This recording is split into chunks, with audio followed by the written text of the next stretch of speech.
Hey everybody, welcome to What the Fact. I'm Katie and this is Aaron, and we are editors with PolitiFact. If you've been paying attention to the Democratic presidential primary at all, you probably have noticed a lot of talk about health care. You have liberal candidates like Elizabeth Warren and Bernie Sanders pushing a plan called Medicare for All to essentially replace the private insurance system with government-run health care that's free and accessible to everyone. But you have more moderate Democrats like Joe Biden and Amy Klobuchar who want to build upon and expand what they call a success, the healthcare law known as Obamacare.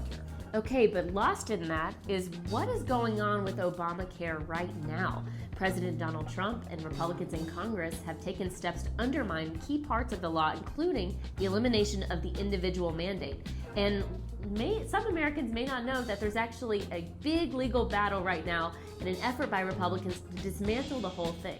So to get us up to speed on what is the current situation that Joe Biden and Amy Klobuchar want to build upon, we're going to turn to Newsy to help us sort it out. Healthcare is a major political talking point, with lawmakers from both sides of the aisle proposing big changes. But the Affordable Care Act is still the prevailing healthcare law. So let's take a look at its status today. A number of key provisions in Obamacare remain in effect. Insurance plans can't penalize or refuse coverage because of pre-existing conditions. Young adults can stay on their parents' plan until they're 26.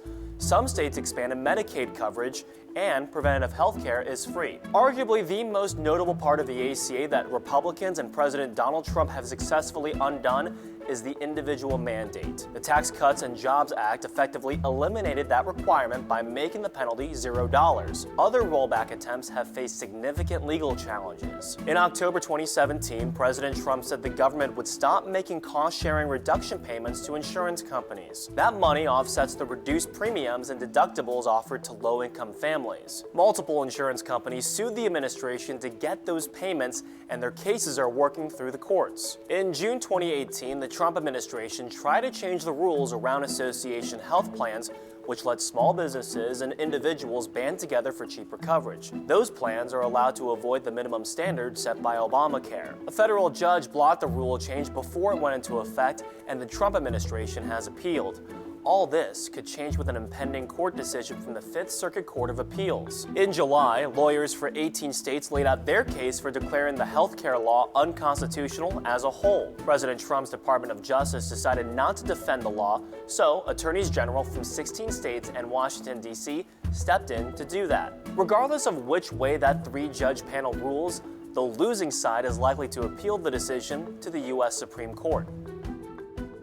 All right, Katie, so now it's time for a fact check.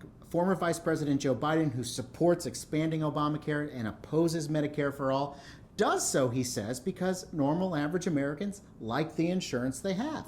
Here's a comment he made recently at one of the debates. If you go the route of my two friends on my right and my left, you have to give up your private insurance. 160 million people like their private insurance. Okay, he didn't just say people. He said 160 million people like their private insurance.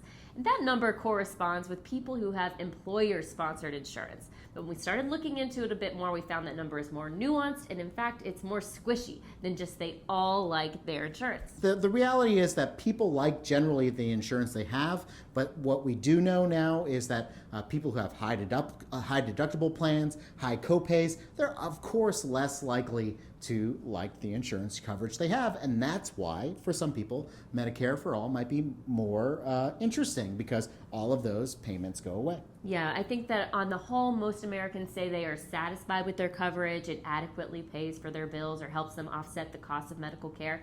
But there are large numbers of Americans who report that they are short when it comes to paying their bills on time. That could actually lead to delays in care or skipping care altogether. So I would say for those Americans, they are not fond of their private insurance. Right. So for a statement that needs a lot more context, partially accurate, we rate it half true. Half true. It's unfortunately the most popular rating on PolitiFact. I wish we could provide a little more clarity, but sometimes the facts are just murky. Until next week, I'm Aaron and this is Katie. Take care.